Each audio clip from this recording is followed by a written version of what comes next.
When I went to the US, I went with the idea that I'm going to learn, to seek exposure, and to come back. That was always the plan. Of course, after going there, making friends, spending time, there was a little sense of, hey, maybe I should spend a little more time here.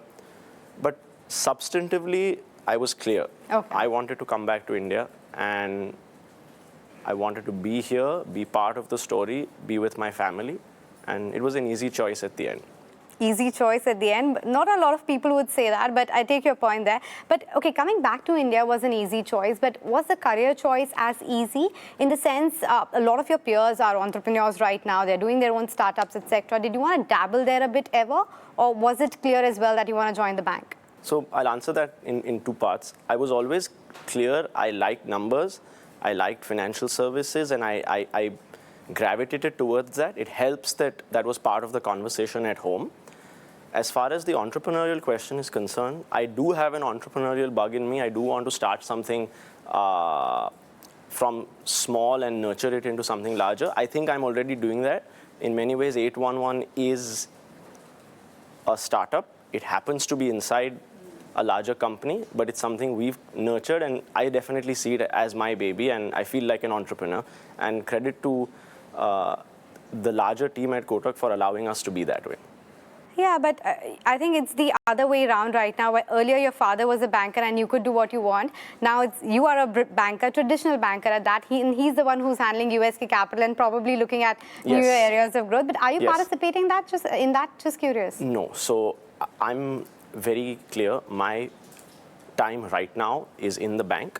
I am a professional in the bank, and I spend all my time here, and I really enjoy what I do. If the leadership position does open up 5-10 years out, which it will with the kind of transitions that happen at banks, would you be ready for the top job? I think the top job in any large firm, especially a listed company, is always on merit. It has to be the best person for the job. Our family is also a shareholder in the bank, so it has to be what is right in the interest of all stakeholders, shareholders, and other. So I think that's not my decision right now. But you'd be open for that, if and when? I am not close to anything in life, as long as it's within the realms of law and within the realms of what is ethical and proper. Okay, so that's a good approach to have, open to everything. But what do you think about the banking industry in India? Because, I mean, a lot of turmoil across the globe, but we have managed to kind of come out more or less, scathe-free in that. Do you see that quality being maintained, or given the kind of caution that even RBI is doing with respect to unsecured lending, on P2P lending and whatnot, there are those, glimmers or chinks in the armor per se? What's your thought? I think the Indian financial sector and the Indian banking sector, at least in my professional career, which I would say is roughly the last 10 to 15 years, has been an extremely positive story. We've been a strong outlier in a world that has otherwise been beset with challenges in the financial sector. You look at what's happening in Europe, you look at what's happening in China, and I'm very bullish on India and on the financial sector in India. There was a very interesting comment that SBI had made, that they're looking at perhaps changing the way they are presenting the recurring deposits and the deposits and calling it SIP or something like that to attract perhaps more customers. Something on similar lines, I'm guessing you'll have to reorient your products is what you're saying. There's a whole host of products. You think about secured credit cards, you think about SIPs, you think about recurring deposits. What's important is we don't intimidate customers with some of these things. It's presenting these products in a simple and easy to understand way. There's 1 billion Indians that are still not actively part of the financial sector in a full-fledged way. And for them, it's often needing more financial literacy. And I think that is where the product design and the product communication comes. Interesting. But, there's always this misnomer of sorts which is associated with the Kotak Mahindra Bank, and that's, at least in the credit growth side of things, they have been very conservative. Yeah. Would you concur with that view? Largely, yes. Banks, I certainly see Kotak, and I'm sure most bank leaders see their businesses as long tenure, many generational businesses. And that means that risk management is a very, very important part of it. At the end, banks are leveraged 8-to-1 or 10-to-1 equity versus liabilities, because every deposit you take is a liability. And if the money you lend doesn't come back, that's a far, far worse problem than rejecting somebody who you feel may not quite be ready for a large amount of borrowing. So Kotak is reasonably conservative. We can always be better in terms of how much credit access we give to our customers, and we do need to do that. But I would not at all shun from the tag conservative. Okay, so you're taking it as a matter of pride, and as you said, it's a business where you need to be conservative and be right. But talk to me about 811, your brainchild, as you call it. Talk to me about the origins of that. So 811 is not my brainchild. Okay. I won't take credit for it. There's a large team of people here that are working on it. Kotak has always been digital first and kind of very agile and with the times. And in 2017, demonetization happened on the 8th of November, which is 811. And alongside that, in that same period, there was a set of very progressive regulations that came out along with demonetization that basically allowed account opening without a wet signature through an OTP process. This has been a significant progression in democratizing financial services. Of course, you have to build guardrails along with any digitized process, but Kotak took up that opportunity, and we were the first mover in the banking sector. In March of 2017, which is only a few months after demonetization, 811 was born as a digital-first savings account. We have grown over time. In 2020, when COVID happened, the regulator allowed video KYC, which is a further step in this direction.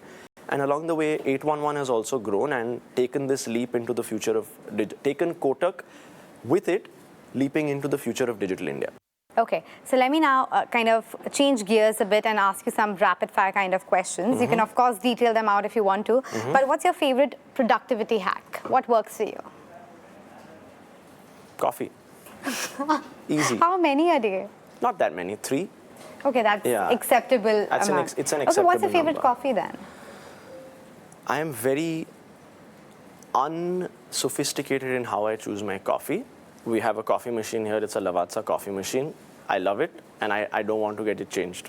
I'm happy with it. I like the simpleton behavior there, Yeah. but what about the 2 a.m. meal craving? What's your favorite one? 3 days And I'm sure ago, you've had many kind of long nights at work as well. my wife is a very savory person, so she's a late night Maggi kurkure. I'm very much a sweet person, so dairy milk or ladrak late at night. I think that's where I lean. So once in a while, we'll both find ourselves stressed about the day and okay, let's eat. Let's binge and cheat. Let's binge. Let's binge, yes. But okay, talk about binging. What app you can't live without? And you can't say Kotak app, okay? What app I can't live without? WhatsApp, easy. Yeah, yep. But WhatsApp, Instagram, it's the same apps all of us can't live without. And I think I'm not on Instagram for what you're it's not on worth. Yes. Okay, credit to you. I do think that's probably a good lifestyle choice. It is, trust me. I'm very happy about it. But whom would you call your 2 a.m. friend? Of course, apart from your wife. Sad answer probably, but my dad, he's also quite a night owl. So Really? He would be up at 2 a.m.? Maybe 1 a.m. I think 2 a.m. may be stretching it. So my 1 a.m. So what are friend, you guys doing at night? chatting, sometimes about work, sometimes about other things. We're quite close. And So what are the dinner table conversations like? I would love to be a wallflower on that. Is it about work? Is it about India? Is it about economy? Or is it none of them? Exactly all those things. But also fun things, travel, hobbies, history. I think both of us are very into kind of history. I'm a history major, so we talk about, the world wars, how, long cycles repeat. My mom will get involved sometimes. My wife will get involved sometimes. But always feisty. I don't think our dinners are ever quiet. Feisty dinners, interesting. So if you could have dinner with a business leader, dead or alive, who would that be? Okay, let me broaden it, not just a business leader, anyone. Steve Jobs. I think it's again a very cliched one. I'm coming out very cliched. Maybe I'm more vanilla than I'd like to give myself credit. What's the biggest fear that you have?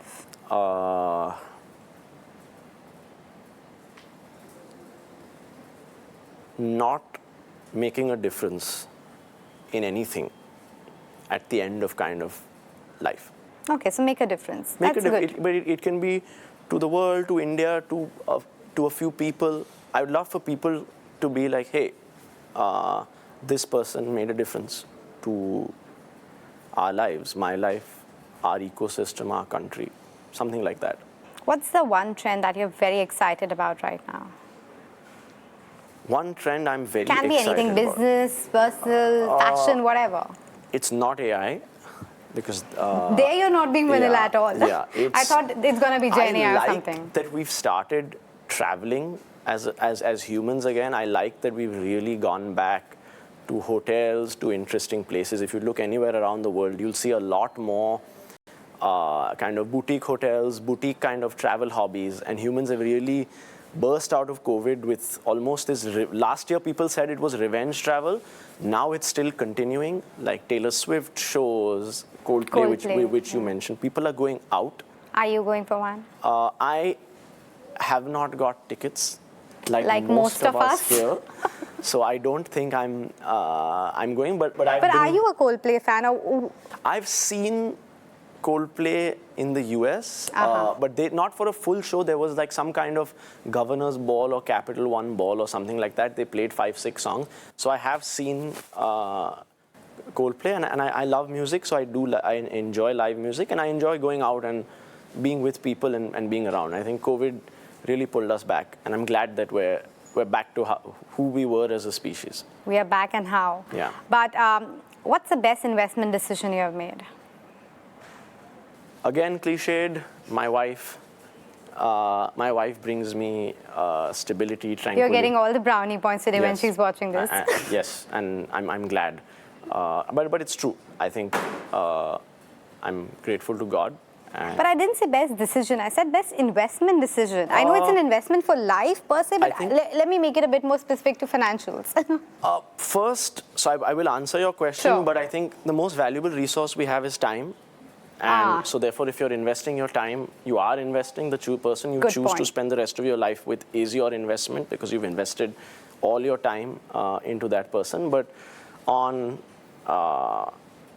money front, investing in India, I think, is a great decision. I think investing both monetary, but also my soul and my my time into Kotak, the institution, is something that I think is a great investment. Not the answer that I was looking for, but I'll take that.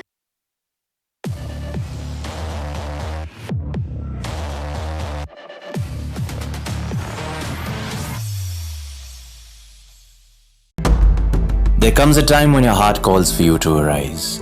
Plant your feet solid into the ground. Decide your own limits. And then break right through them. Become something more. It's my time to rise. Hyundai Motor India Limited now proposes an initial public offering of its equity shares. The 100% book-built offer is being offered at a price band of Rs 1,865 to Rs 1,960 per equity share of face value of Rs 10 each. The anchor investor offer period opens and closes on Monday, October 14th, 2024. Offer opens on Tuesday, October 15th, 2024. Offer closes on Thursday, October 17th, 2024.